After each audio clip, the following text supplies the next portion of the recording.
नमस्कार विद्यार्थी मित्रांनो. सातत्यपूर्ण सर्वंकष मूल्यमापन संकलित मूल्यमापन चाचणी क्रमांक 1 म्हणजेच प्रथम सत्र परीक्षा इयत्ता 5वी विषय गणित चा पेपर आपण या व्हिडिओच्या माध्यमातून आज समजून घेणार आहोत. मित्रांनो, तुम्ही नवीन असाल तर चॅनलला सबस्क्राईब करा व बेल आयकॉनला प्रेस करा.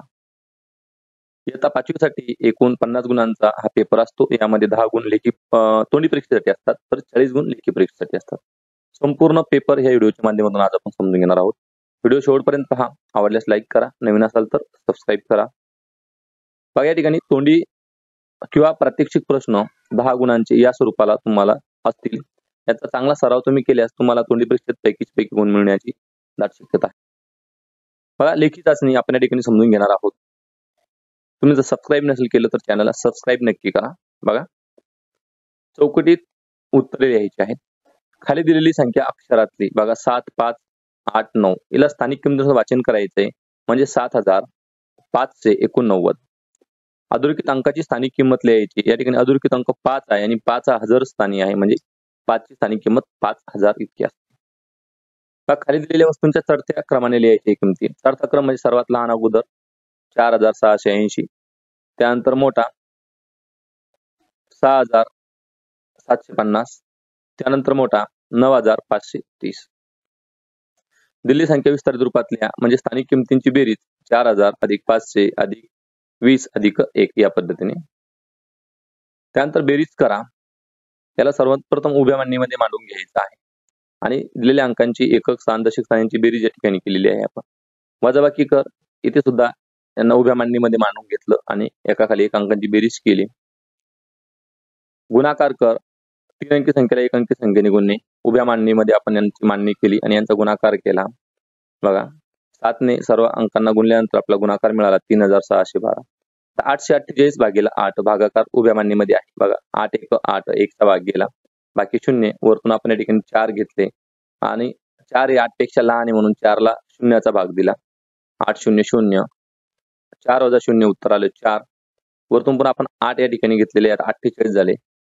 8 6 48, 6 चा भाग वरती आणि खाली 48 या ठिकाणी आपण लिहिले. वजाबाकी केली, उत्तर 0 आलं. पूर्ण भागाकार या ठिकाणी संपलेला आहे मित्रांनो. भागाकार आवडल्यास करा, नवीन असाल तर सबस्क्राईब नक्की करा. खाली दिलेली उदाहरणे सोडवा. दिलेली आंतरराष्ट्रीय संख्या चिन्हात लिहायचे. बघा, x म्हणजे 10 आणि IV म्हणजे 4. 10 आणि 4 14. संख्येच्या विस्तारित रूपावरून संख्या लिहा म्हणजे स्थानिक किमतींची बेरीज म्हणजे संख्या तयार होते. या ठिकाणी संख्या तयार होईल 9,02,805. तर लहान मोठा ठरवा. तर 4,80,000 आणि 4,90,000 म्हणजे 4,90,000 मोठी आहे 4,80,000 पेक्षा. त्यानंतर शाब्दिक उदाहरण आहे बेरजेचं, यांची आपण मांडणी करूया. स्त्री मतदान अधिक पुरुष मतदान यांची बेरीज या ठिकाणी या पद्धतीने भेटते आपल्याला. तसंच या ठिकाणी शाब्दिक उदाहरण आहे वजाबाकीचं. समीरजवळील रक्कम वजा फर्निचरची किंमत म्हणजे आवश्यक असणारी रक्कम या ठिकाणी आपल्याला मिळते. पुढचा प्रश्न आपण रोपवाटिकेतील हापूस आंब्यांच्या एका रोपाची किंमत 675 आहे तर अशा 27 रोपांची किंमत किती? या ठिकाणी आपल्याला रोपांची किंमत गुणिले रोपांची संख्या म्हणजे 3 अंकी संख्येला 2 अंकी संख्येने गुणणे हा गुणाकार करायचा आहे. तर या पद्धतीने आपण मांडणी करूया आणि पहिल्यांदा 7 ने सर्वांना गुणून घेऊया. त्यानंतर 4 ने 1 0 सोडून म्हणजे 4 दशकाने गुणूया आणि यांची बेरीज करूया. त्यानंतर कोणत्या संख्येला 25 ने गुणल्यास गुणाकार 4250 येतो म्हणजे या संख्येला आपल्याला 25 ने भागायचा आहे आणि भागाकार जो येईल तो भागाकार आणि 25 यांचा गुणाकार पुन्हा 4250 येते म्हणून ती संख्या आहे 170. खाली दिलेली उदाहरणे सोडवायची. दिलेल्या अपूर्णांक एवढा भाग रंगवायचा आहे म्हणजे 1 पूर्ण आहे म्हणजे पहिला गोल पूर्ण रंगवला जाईल. त्यानंतर 1/2 म्हणजे अर्धा म्हणजे या ठिकाणी दुसरा गोल अर्धा रंगवला जाईल. हे आपलं उत्तर आहे. दिलेल्या अपूर्णांकातील समच्छेद अपूर्णांक ओळखून चौकटीत लिहा. समच्छेद म्हणजे छेद सारखे असणारे 1/7 आणि 6/7 हे समच्छेद आहेत ते आपण या ठिकाणी लिहिलेले आहे.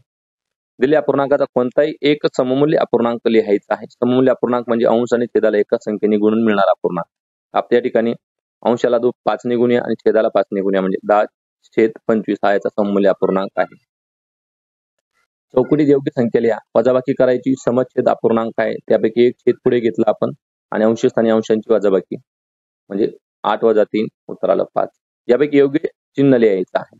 बघा, 2/3 आणि 2/7 छेद वेगळे आहे मग 7 2 14 आणि 7 3 21 म्हणजे या ठिकाणी 7 7 दुणे 14 आणि 3 दुणे 6 म्हणजे 14 मोठे आहे 6 पेक्षा, म्हणून पहिला अपूर्णांक हा मोठा आहे, दुसरा लहान.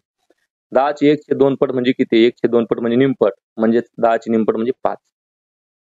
मित्रांनो, व्हिडिओ आवडत असेल तर लाईक करा, नवीन असेल तर सबस्क्राईब नक्की करा.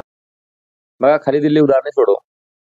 2/7 अधिक 1/2 या ठिकाणी अपूर्णांक हे भिन्नछेद आहे. सर्वात अगोदर आपल्याला यांचं समछेदामध्ये रूपांतर करावं लागणार आहे. म्हणजे पहिल्या अपूर्णांकाला दुसऱ्या छेदाने गुणूया. 2 गुणिले 2 आणि 7 गुणिले 2 म्हणजे 2 गुणिले 2 4 आणि 7 गुणिले 2 14 अधिक दुसरा अपूर्णांक 1/2 ला 7 ने गुणूया. 1 गुणिले 7 आणि 2 गुणिले 7 7 1 7 2 7 14 म्हणजे आता छेद समान झाला. ठिकाणी छेद घेतला 14 आणि अंशस्थानी अंशांची बेरीज 7 अधिक 4 11. बघा, इथे पण तसंच भिन्न छेद आहे, परंतु पहिला जो मोठा छेद आहे त्याच्या पटीमध्ये दुसरा छेद आपल्याला करता येतो. म्हणजे 7 ला जर 2 ने गुणलं तर आपल्याला 14 छेद भेटतो. मग 7 ला 2 ने गुणतोय म्हणजे अंशाला पण 2 ने गुणावं लागेल. 3 दुणे 6 आणि 7 दुणे 14. नवीन अपूर्णांक मिळाले आपल्याला 9/14 वजा 6/14. ठिकाणी छेद सारखा झाला. 14 छेद आपण या ठिकाणी घेतलेला आहे. अंशस्थानी अंशांची वजाबाकी 9 वजा 6 उत्तर आले. मित्रांनो, व्हिडिओ आवडत असेल तर लाईक नक्की करा, नवीन असाल तर सबस्क्राईब करायला अजिबात विसरू नका. बघा, मिनी जवळ 45 फुले होती, त्यापैकी 4/5 भाग फुले तिने माळा वापरण्यासाठी वापरली, तर मीनाकडे किती फुले शिल्लक राहिली? म्हणजे 45चे 4/5 किती होतात ते आपल्याला काढावं लागणार आहे. म्हणजे 45 गुणिले 4/5 आपण 5 1 5 5 9 45 आणि मग 9 आणि 4 यांचा गुणाकार 9 चोक 36 म्हणजे 25 वजा 36 फुले, म्हणजे 25 वजा 36 केलं तर उत्तर येतं 9. म्हणजे मीनाकडे 9 फुले शिल्लक राहिली आहे. खाली दिलेली उदाहरणे सोडवायची आहे. दिलेल्या संख्यांपैकी मूळ संख्येभोवती गोल अशी खूण करायची. बघा, 91 51 71 आणि 81 यापैकी फक्त 71 ही मूळ संख्या आहे, म्हणून त्याला आपण असा गोल करूया. बघा, आता दिलेल्या संख्यामध्ये 4 ने विभाज्य असणाऱ्या संख्यांना गोल व 5 ने विभाज्य असणाऱ्या संख्यांना चौकोन करायचा आहे.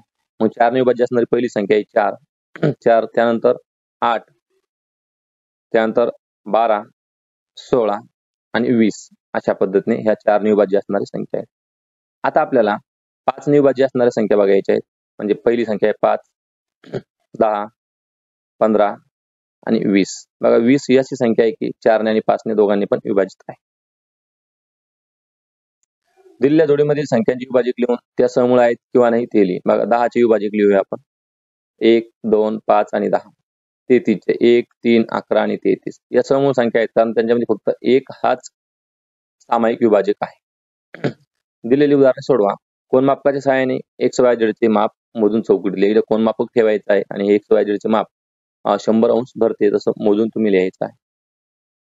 दिलेला तक्ता पूर्ण करा. कोणाचा माप या ठिकाणी कोनमापक ठेवलं तर कोणाचं माप आपल्याला या ठिकाणी 45 अंश मिळतं आणि कोणाची बाजू BA आणि BC ह्या कोणाच्या बाजू आहेत.